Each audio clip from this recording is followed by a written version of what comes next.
Hi and hello guys! So ayan, araw ng Nutrition Month ngayon, July 30, 2025. So eto at busy ang mga kids ngayon, pati kaming mga parents. At eto ang kanilang maganda at gwapong skirt and views. So ayan, ready na sila para bago sila mag-parade. So, pero sila muna ay mag-picture taking.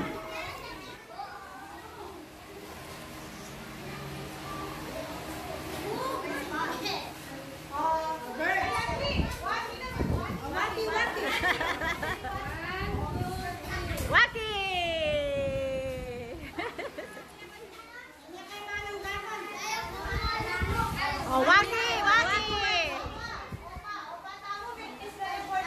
Opa ka no, opa!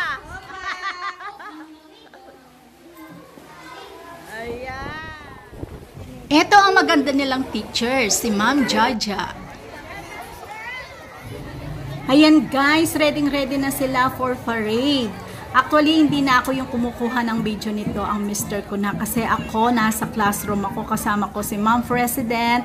Inaayusan namin yung table for the food exhibit. Kaya si mister na yung kumukuha ng video dyan. At ayan, magpaparade sila. Lumabas sila ng school guys, ayan. And then, medyo umuulan-ulan pa dyan, pero hindi na ganun kalakas. So, at least, nakapag-parade sila.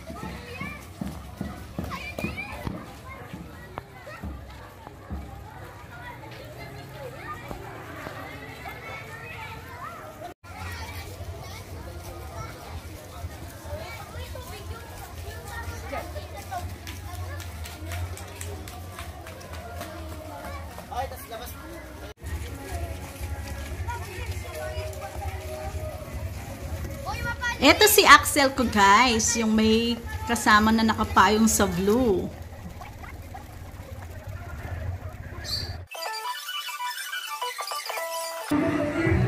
Ayan guys, so at least kahit hindi ako yung kumukuha ng video dyan, so at least nakuha na siya ni papa niya, at para na rin akong nanood dyan.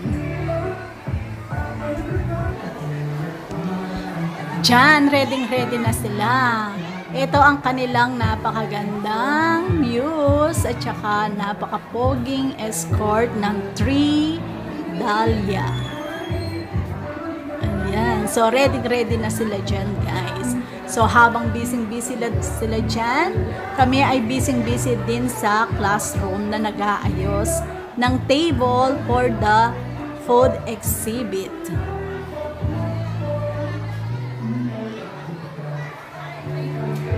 Good morning, Halo Elementary School!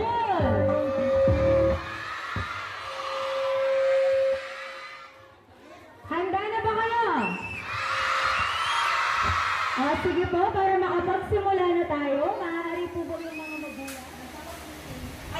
So, ayan kami guys ni Ma'am President. Biglang dumating si Habi dyan para kuhanan kami ng video. Busy kami na mag-prefer dyan, mag-ayos ng table for the food exhibit guys. So habang busy din sila sa labas na nagpo-program, kami ay busy din na mag-ayos dyan ni Ma'am President. Manalo, matalo man, at least merong ma-present guys. Ayan. So, kaming lahat ng mga parents, may kanya-kanyang dala guys. Mapa-prutas, mapa-vegetables, or about sa grow, glow, and go. Ayan. So, si Axel po ay grow yung sa kanya. Kaya, ang ginawa ko, nagluto po tayo ng style beef steak. Ginamit ko po doon ay pork. Ayan. Tapos, ang ginawa ko po dyan, nag-design po ako ng mga frutas at saka mga vegetables. At syempre, kasama si Ma'am President, inayusan po namin yung tables. At ako rin yung naatasan na magluto ng sopas, guys. Ayan. So, maaga ko siyang nailuto. Kaya nung kainin na nila, wala na siyang gaanong sabaw. Ayan, guys. Natapos na namin ayusin dyan yung table para sa food exhibit. And congratulations, grade 3 Dahlia. Dahil sila po yung nakakuha ng second place for the food exhibit. And sila rin po ang nakakuha ng second place for the food contest. Ayan, congratulations, grade 3 Dahlia. Sobrang ano lang po yung inayos namin dyan ni Ma'am President. Simpleng-simple lang. Kaya hindi po namin inaasahan na tayo ay makakakuha ng second place. Kaya sobrang salamat po. Dito guys, ayan, nagre-relax na lang yung mga bata kasi tapos na silang mag-perform dyan. At tapos na rin namin silang napakain ng sopas. Nagustuhan naman sila. Nagustuhan naman nila. Nasarapan naman sila sa luto natin guys. Ayan, so thank you guys. And God bless until next time. Bye!